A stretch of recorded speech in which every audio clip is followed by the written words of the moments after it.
around here, like David Hughes and some of the show directing team, deal with the content. There's a large portion of us, like myself, who deals with the master plan. Basically, how do you lay out the park that gives you flow, gives you capacity, gives you the opportunity to take a break, go get something to drink and something to eat. What we found throughout the park, there's areas that work really, really well for scare zones, and there's areas that do not work well for scare zones. That's why what you've also come to realize is some of the scare zones get placed back in the same spot. And that's because they work really well. We don't have what we call distractions. When you walk a scare zone, if you have a food menu, if you have an open area that basically see light from a different area of the park, that will destroy the scare zone. It really gets rid of a lot of what we really come to try to work upon within the streets, is basically confinement. Put you in a place that you can now take a wonderful experience and a fantasy trip to some other world. So, yes, we would love to do that, but we found out is parts of the park don't allow us to do that. So, well, good. We keep trying. So every year, the wonderful thing that we love about this event, that we're able to give back to you guys every year, and this is part of it, is to have these question and answers, to hear these things. So when we sit down to design, we can tweak as much as possible to try to get you guys what it is you want. I don't think you realize, or maybe you do, how much of influence you have in tweets and in Facebook postings and in the various fan sites. You know, we're conscious of your interests and desires, and we address them as best we can. You guys watch YouTube videos too? Yeah. We watch everything. There's one question I always get asked when I do these things. What's usually that question? How to get your dust? Well, no, there's another one. Sorry, I brought up. It's the one I always get. Well, anybody? Merchandise? And to that point, we listen to what you have to say. All new this year.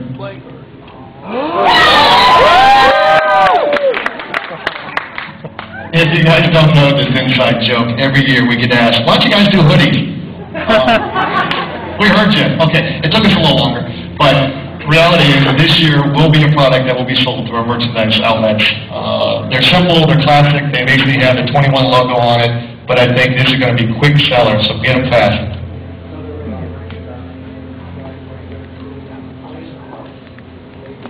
Actually, we are. We actually have a playing card set that will be out this year, and we also have baseball caps as part of this. Yep.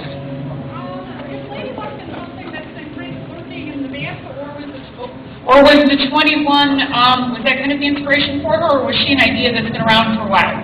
She's been with us since time began. And her time has come. And next year is her year. So. Yes to both those questions, too. Most of, as you guys have come in contact with us and utilize, is that we use concepts that have been around for a while. Sometimes we'll morph them, we'll change them, we'll make them a little bit more relevant for that year. Definitely in the 21st year, the focus was all about chance of choice. Put basically the responsibility back on your end. You make the choices. Everybody has a choice. But do you know the choices you make could actually be inevitably your downfall? That's what Lady Luck brings to you this year. We're excited about that. We have another question from Twitter. Olivia for Reels is asking, which house is the scariest house in your points of view? Scariest house? Yes. I tell you, it's hard to know. There are 8 of the most amazing, different experiences. I wouldn't be able to say. So I'm going to defer. You know, it's funny because I'm hearing this all say the same thing. Oh, the best houses ever, the best houses ever, and that sounds like corporate speak. But honest to God, these are such good houses this year. I've never seen anything like this. I think it's going to be, you guys are going to be blown away. I had Nightingales. I think is going to be a great house. The World War I trench house, I think, is everything about it. You know what? There's so many, every other night we do a rehearsal out there and we go through, you know, with everything fired up. And every time I think I saw the best house, I go to the next one and it's better.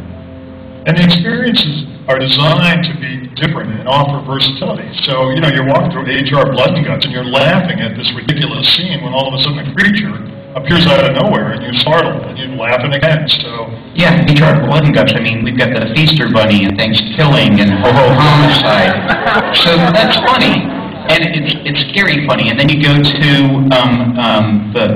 the Hawthorne Cemetery and it's quiet, and it's snowing, and it's cold, and the snow's coming down, and you're in a cemetery. This big, beautiful, giant gateway into the cemetery. So it's a different kind of scare. And then you can go into a battle where there's explosions happening, and lights are going out, and strobes are happening, and you hear gunfire, and these things are jumping out at you. So it's very, and then Poe is just kind of out there, you know, so every one is a little different. Yeah, and then you're going to go through the in-between, and you're going to come out and say, I don't think I believe what I just saw. I got to get back in line. Absolutely.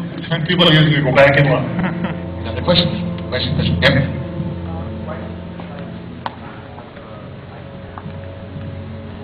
Why do we not decide to have an icon house? That kind of goes back a little bit to the scare zone question a little bit. Every year we sit down, we look at basically the roster of what we want to put in haunted houses, what we want to put in scare zones. High haunted houses, we've done them in the past. If there's a great story, you know, Layla's story really is your guy's story. It's not really hers. She really, basically, as you can see, we've told her story through the eyes of 8 different individuals, which are our haunted houses.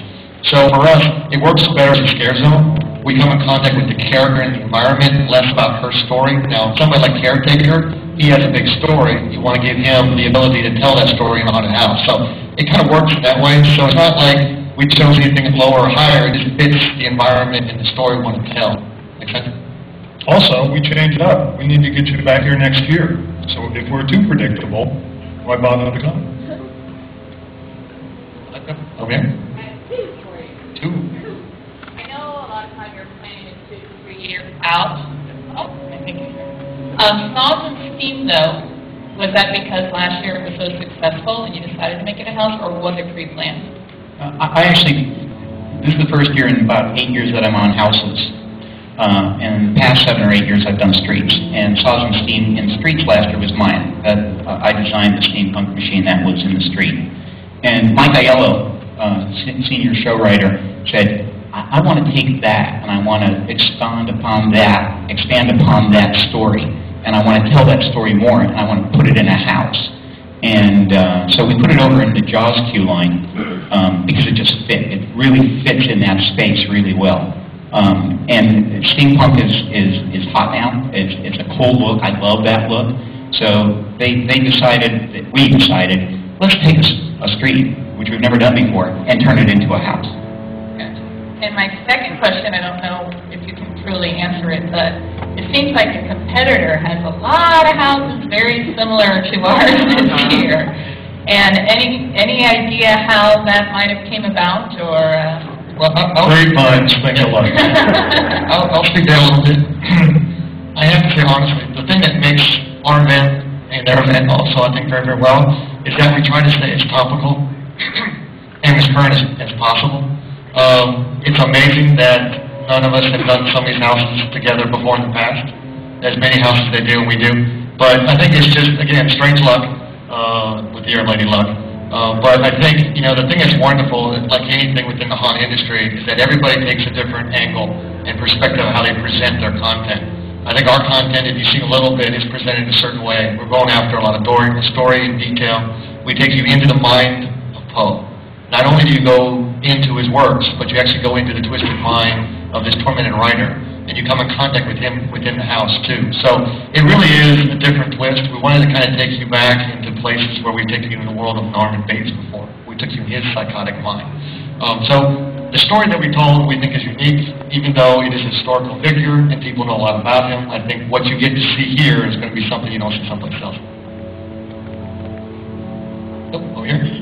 What scared you when you were a child? What was the movie that made you scared you? Out of curiosity. Well, now we're going to go back into the Dark Ages.